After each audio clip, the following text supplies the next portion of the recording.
গোলাপজাম খেতে খুব ইচ্ছে করছে, কিন্তু ছানা নেই। চিন্তা নেই, আজ আমি দেখাবো মাত্র 5 মিনিটে ঘরের পাউরুটি দিয়ে কিভাবে বানাবেন একদম দোকানের মতো নরম জুসি গোলাপজাম। নমস্কার বন্ধুরা, স্বাগত মিটু কিচেনে। আমি আবারও হাজির হয়েছি এক নতুন রেসিপি নিয়ে। এই রেসিপির জন্য লাগবে পাউরুটি স্লাইস, দুধ, পরিমাণ মতো চিনি, অল্প এলাচ। সবকিছুই খুব সাধারণ, তাই যে কেউ সহজেই বানাতে পারবেন। এবার নেব পাউরুটি। সব পাউরুটি হাত দিয়ে টুকরো করে একটা বাটিতে রাখুন। ধীরে ধীরে দুধ যোগ করতে থাকুন। একসাথে বেশি দুধ দেবেন না, যতটা দরকার ততটাই দিন।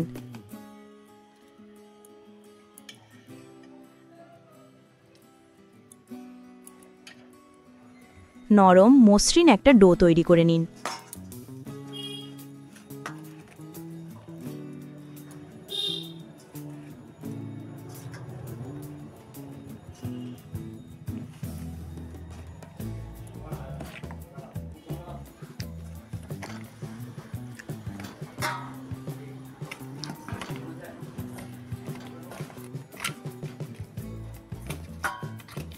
খেয়াল রাখবেন যাতে ডোটা ফাটল না ধরে এবং হাতে লেগে না থাকে। এরপর বানিয়ে নেব শিরা। একটা কড়াইতে চিনি আর জল দিয়ে মাঝারি আঁচে ফুটতে দিন।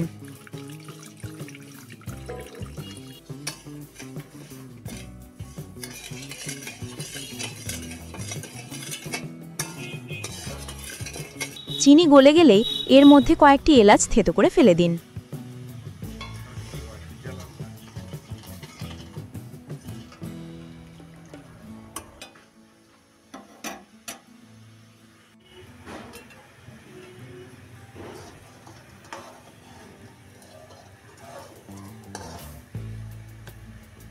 শিরাটা একটু ঘন হবে, কিন্তু একদম তারের মতো নয়, হালকা স্টিকি থাকলেই চলবে। শিরা রেডি হলে ওভেন বন্ধ করে রেখে দিন।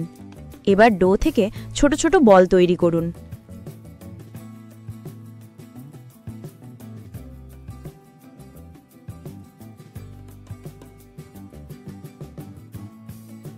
গোলাপজাম সাধারণত লম্বাটেই হয়, কিন্তু আপনি চাইলে গোলও করতে পারেন।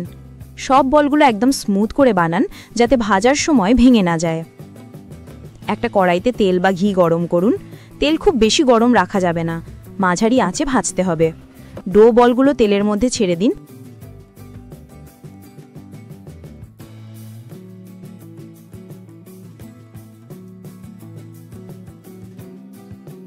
এবং ধীরে ধীরে নাড়তে থাকুন।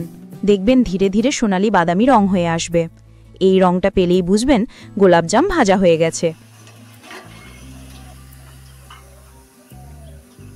ভাজা গোলাপজামগুলো গরম গরম শিরায় দিয়ে দিন।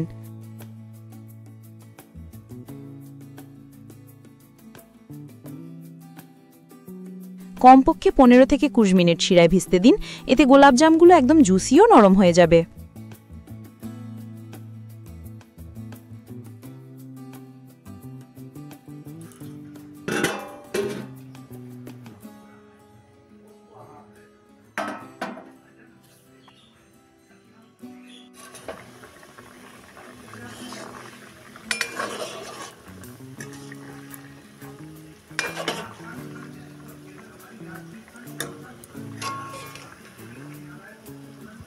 আর দেখুন কত সহজে ঘরেই তৈরি হয়ে গেল পাউরুটি দিয়ে সুপার সফট গোলাপজাম। ফ্রিজে রেখে ঠান্ডা ঠান্ডা খেলেও মজা দ্বিগুণ। দেখলেন তো ঘরের পাউরুটি দিয়ে কত সহজে গোলাপজাম বানানো যায়। এবার স্ক্রিনে যে ভিডিওগুলো দেখাচ্ছে সেগুলোতে ক্লিক করে নিন। তার ভিতরে আছে আরও অনেক ইনোভেটিভ রান্না, যেগুলো আপনার কিচেনে ঝড় তুলবেই। আপনি চ্যানেলে প্লেলিস্টসে গিয়ে বেঙ্গলি রেসিপিস বা ফেস্টিভ স্পেশাল সিরিজটা দেখতে পারেন। নিশ্চয়ই আপনার পছন্দ হবে। মিটু কিচেনের সঙ্গে থাকুন আর মজার মজার খাবারের যাত্রা চালিয়ে যান।